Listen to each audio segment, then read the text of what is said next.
Welcome back to Dolor Factor Live. Of course, we're waiting for you to name those well-known fathers, and you're going to get a really lovely gift tonight if your name comes out of that bag. I'm here with the Honourable Dr. Kenny Anthony. Of course, he's the Prime Minister of Saint Lucia, and I'm sitting next to him and I'm remembering way back the first times that I met him and how in a way things haven't changed for him. Still the same personality. I suppose as we get older as well, Yes. we do view life differently, and we appreciate Absolutely. life more, you There's know, a little more wisdom. and also the back and forth, because you know, of course, when I met you, you were Prime Minister and then you became leader of the opposition, and now you're Prime Minister, and I'm sure you've learned a lot from that pattern. But saying that, I'd like to go back into your role as a father. You have 3 children. Right. Tell us about your children. Well, I have 2 girls and a son, and for me, they're 3 wonderful children. Seeing it close to them, my 2 daughters, in particular, understandably, this happens with fathers. I enjoy them immensely, immeasurably. I'm very proud of my son too. He's special. When he was just 2 years old, he got struck by leukemia. It is one of the most wrenching periods of my life. Really, really wrenching. It's the first time that I really came face to face with the possibility of death of a close member of sibling, a child. So it really was tough because I was in England at the time. The suspicion that he had leukemia, the initial diagnosis was made here in Saint Lucia, so arrangements had to be made to send him to England, and really, it really was an experience to watch a little kid, 2 or 3 years old, coming down with this disease, with this illness. But he triumphed, he survived, and he's now a chef. He made it through university very well. I'm really very proud of him. He selected his career, and he's enjoying his career, and really tremendous young man. And your children's names? Oh, there's Michelle. Michelle is married. Michelle has a law firm in town. She works with a partner, and then there's Adela. Adela works at M&C. I think she's human resource manager. She's full of fun, full of laughter. And my son it's Nikos Kenan. Nikos is actually, that name I selected it from a Greek philosopher who I was very fond of, Nikos Poulantzas. So I named my son after him. And I can tell you a bit about the children's names too. Michelle, my first daughter, her middle name is Athena, and I took that, of course, from Greek literature. So Oh wow! And there's a lot we can ask about that, but the calls have started coming in, and I feel bad that we're just ignoring them. We're not ignoring you. Let's take our first call for the night, but I do have another question which is father related. You're free. Okay, thank you. Welcome. Our first caller for tonight. Thank you for calling Dolor Factor Live. Hello. Thank you for calling Dolor Factor Live. I'm sorry we had you waiting. All right. Well, I'm sorry about the wait. If you call back, we will take that call. The question I wanted to ask you, Mr. Prime Minister, is what do you feel generally about fatherhood? Because it just seems to be everywhere in the world. We all know how important it is, but it doesn't seem to be latching on as much as it should do.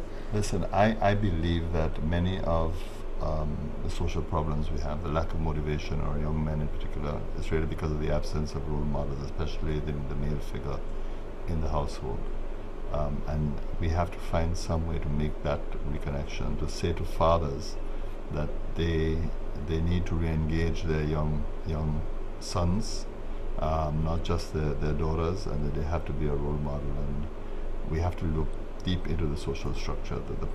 The fact is, governments are reluctant to get involved in family life, but we can't allow the existing structures to continue as is. We need to begin to think of making adjustments, because if we want to save the society, we have to look at those social issues and social problems we have squarely. The relationship is vital. For me, I can refer to my own experience. It is a case that I'm extremely close to my mother. She motivated me, she inspired me, she looked after me, she nursed me, she encouraged me. So she means so much to me. The environment in which I grew in made it very difficult, and perhaps it was her protection that nursed me and my other brothers through a very challenging period in our life. Let's go back to the phones. Good night. Welcome to Dolor Factor Live. Yeah, good night. Good night. Hi, good night, good night. Yeah, good night, Doc. How you doing? I'm good, thank you. Okay, a question I have to ask you. I'm going into politics now. You are going into politics? Yeah. Sure. Why am I Rick Queen is on your back like that, man? I will listen to you, you'll explain to me on the air.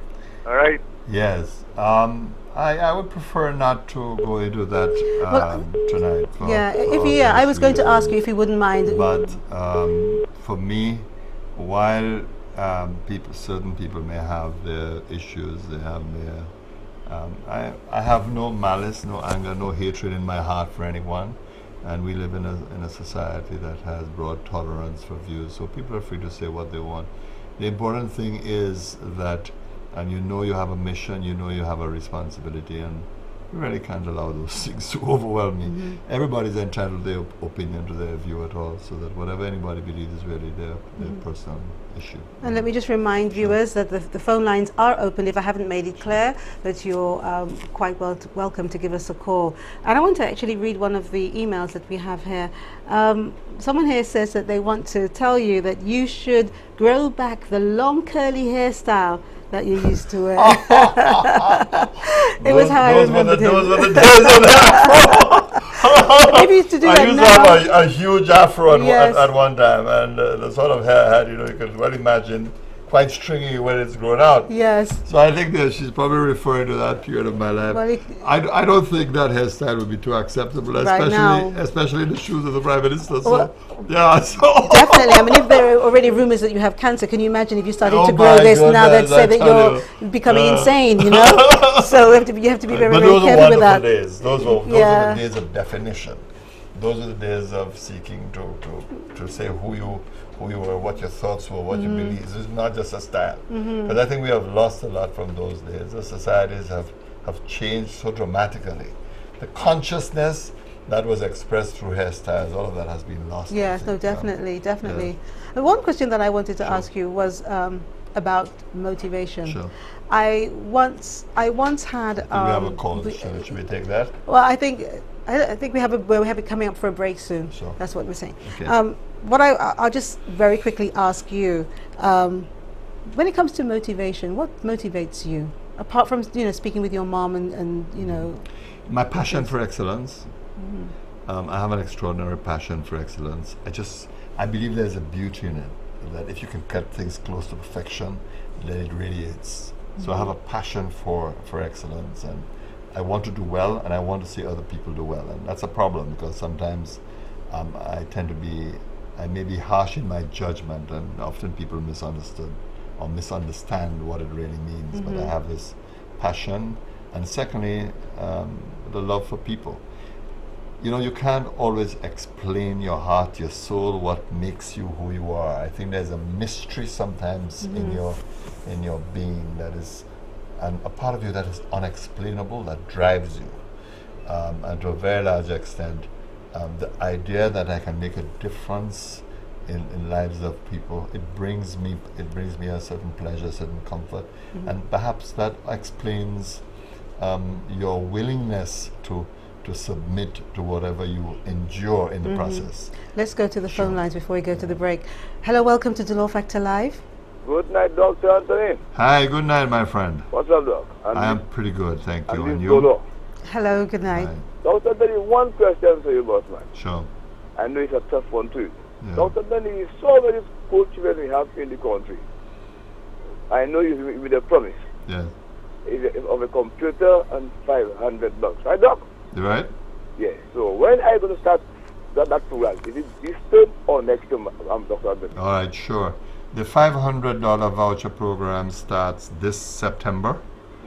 So school children who are going into schools for the first time will be receiving their $500 voucher. The computer program, we hope to introduce that in September next year. The reason is this: we have to train our teachers so that they can adjust to the laptops. It's not just a question of just giving children laptops. Clearly the teachers have to be trained, they have to be prepared. And secondly, we have to make sure that we get them the right computer You just can't purchase any computers. So our Minister of Education has already gone to Trinidad to assess the program in Trinidad, and he will be assessing other programs, for example, in St. Vincent, so that in the course of this year, we will be planning, and then hopefully Form 4 students come September next year will be able to get their computers. Okay, Doctor. Have a good night. Thank you very much. Thank you, caller, and thank you, Dr. Andy, Sure. for actually responding to that. This is Dolor Factor Live. When we come back, we will choose our winner and we'll just wrap up. So you haven't got that much time if you have a question that you would like to ask our Prime Minister. We'll see you soon.